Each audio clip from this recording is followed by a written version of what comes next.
cancer cutanée, allergie au glutathion injectable, mycose. Tout ça, ce sont les conséquences. Tout ça, c'est les conséquences de ces produits. La gale, acné. Et vergetures aussi. Vergetures. L'utilisation des crèmes éclaircissantes a atteint des proportions inquiétantes en Afrique de l'Ouest. C'est comme si on prenait toute la poubelle dans un autre pays et qu'on l'amène ici en Afrique. Et contrairement à ce qu'on pense, ce qu'on appelle ici le ressal ne concerne pas que les femmes. Il y a des hommes, si tu les vois, tu sais que ça, c'est pas leur teint naturel. Mais de plus en plus, ce qui est dramatique, les enfants, certaines mères utilisent ces produits pour éclaircir la peau de leur enfant, pour harmoniser le teint dans la famille. Je suis à Dakar, au Sénégal, et je vais vous parler d'un phénomène qui a la peau dure. On reconnaissait la Sénégalaise par son magnifique teint noir. Et maintenant, les teints noirs, comme moi, on les cherche à la loupe. White, white, white, dans un pays de noirs. Je veux comprendre pourquoi les Sénégalais se donnent autant de mal pour blanchir la couleur de leur peau. Là, vous voyez comme mon visage est vraiment clair. Et vous voyez le corps comme c'est foncé. Ouais. J'avais 2 teints en fait. Peau noire, teint clair. Mais à quel prix? Et surtout, jusqu'à quand? Pour commencer, je vais vous montrer la facilité avec laquelle on peut se procurer ces produits de la dépigmentation artificielle. Salut Babacar. Et ça va? Ça va? Ça va bien. Est-ce que tu as Miss White Carotte? Voilà, vitamine White, lemon clair. Alors celui-ci, on a mis une femme au teint clair. En gros, dans le subconscient, le message qu'on va faire passer, c'est si vous utilisez ce produit, vous aurez la peau comme celle de cette femme. Mais on vend bien ces produits, on le dit bien à des Sénégalaises. D'accord. Regardez les mains de cette cliente, par exemple. On vous dit bien que le sérum Lemon Clear a été élaboré pour traiter et éclaircir votre peau. Pourquoi la peau noire doit être forcément éclaircie? En quittant la boutique de Babacar, je n'ai qu'une idée en tête. Savoir pourquoi le teint noir dérange. Bonjour mesdames. Salut Astou. Astou a fait le ressal pendant 23 ans avant d'arrêter. Je me dis que c'est peut-être par rapport au regard des autres. Tu te dis, si je suis plus claire, j'attirerai plus l'œil. Aïta, elle aussi, est une ancienne utilisatrice de crème éclaircissante. Parce que j'avais une complexe en fait, parce que je ne me trouvais pas belle. J'avais un visage horrible. Ça c'est toi? Ça c'est moi. J'avais beaucoup de taches. Là, je commençais à mettre sur le corps. Il y a une plus grave et ça m'a donné plein de boutons et ça me grattait. Là, j'ai commencé à arrêter. Vous voyez? Le teint naturel qui revient. Plus, oui, mais j'avais des taches. Vous voyez les mains. Regarde le cou. Selon cette étude réalisée en 2004, plus de 52% de Sénégalaises utilisaient déjà des produits éclaircissants à cette époque. Parmi celles qui disaient qu'elles ne les utilisaient pas, 10% reconnaissaient tout de même les avoir utilisés dans le passé pendant une durée moyenne de 5 à 7 ans. Il y en a tellement autour de nous, ces femmes-là qui vont vers la dépigmentation. Aïcha Conté est docteur en pharmacie. Elle est aussi la fondatrice de Niara, un espace de bien-être pour faire la promotion des produits cosmétiques naturels et locaux. Elle s'interroge sur les causes profondes de ce phénomène. Est-ce que c'est pas quelque chose qui date, par exemple, de la colonisation, où à partir de cette période-là, tout ce qui était noir n'était pas bon, tout ce qui était noir était laid, tout ce qui était noir était à cacher. Est-ce qu'on ne nous a pas fait un lavage de cerveau pour nous faire comprendre que, ma foi, tout ce qui est blanc, tout ce qui est lisse, tout ce qui est clair est ce qu'il y a de mieux sur Terre? Si tu vois, les clips, c'est les filles claires qu'on prend. Les publicités, d'habitude, c'est les filles claires. Est-ce que tu as l'impression que la société sénégalaise, les yeux des Sénégalais en particulier, sont attirés plus par leurs femmes qui ont une peau claire? Et ça, c'est la réalité, en fait. Donc, on achète des produits, on continue, on devient clair, on continue. Vous avez des familles entières qui se décapent la peau. Et pourtant, Senghor a chanté la femme noire, femme nue, femme noire, vêtue de ta couleur de peau noire, etc. Mais Senghor avait une épouse blanche. Donc, y avait-il pas un paradoxe? Il y a des couples dans lesquels c'est le mari qui donne de l'argent à sa femme pour acheter ce genre de produit. Il y a des hommes, ils ne donnent même pas l'argent, c'est eux qui vont acheter pour amener pour toi. Incroyable. Pire, il y aurait de plus en plus d'hommes qui se décapent eux-mêmes la peau. Moi, j'en vois.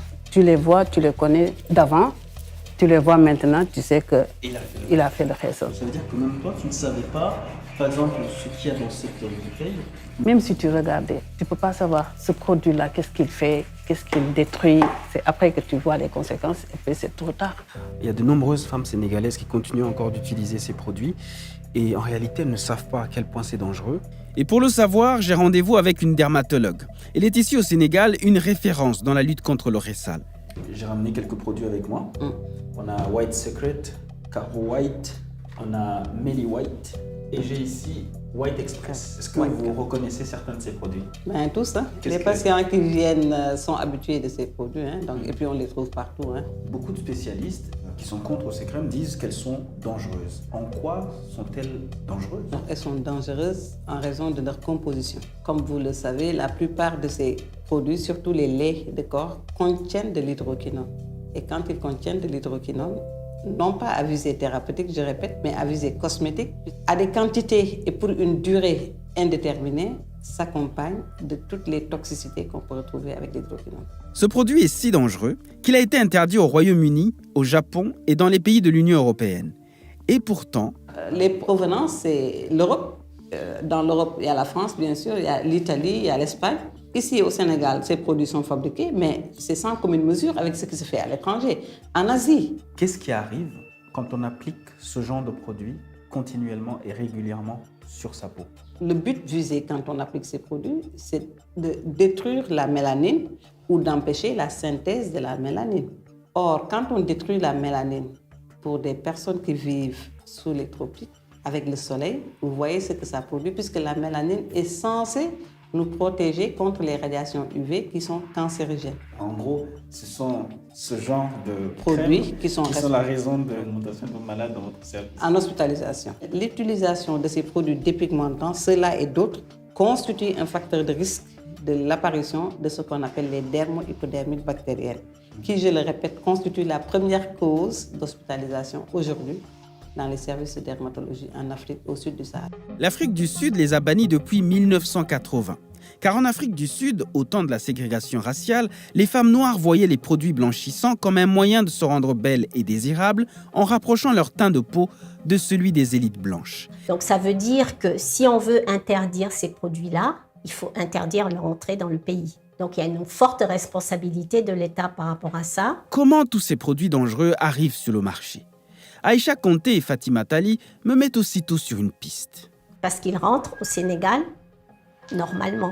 Il faut savoir que 60% des crèmes éclaircissantes contiennent des produits dangereux. Mais la plupart de ces produits sont en fait des médicaments détournés de leur usage. Et c'est là le camouflage qui leur permet de contourner la loi. Ces produits sont considérés comme des cosmétiques par la douane. Et donc ne font pas l'objet de réglementation. Or, ce sont des médicaments à la base.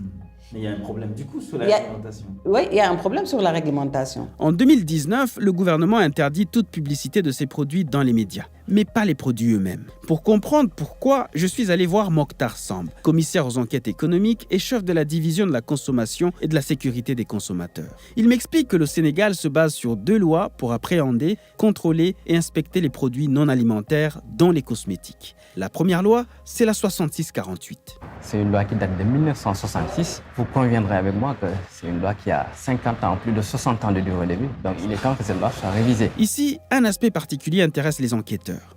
C'est la date de péremption. Donc, un produit peut être dangereux, mais si sa date de péremption et sa conservation sont bonnes, ça passe. Alors, nous sommes conscients des limites de cette loi-là et actuellement, nous sommes en train de réviser cette loi-là. La deuxième loi, c'est la 2021-25. Elle traite des prix et de la facturation. Donc, si ce produit-là a une facture, cela prouve que ce produit, s'il est importé, est de vente légale dans son pays d'origine. Et à partir de là, on laisse circuler ce produit. Alors, je schématise un peu.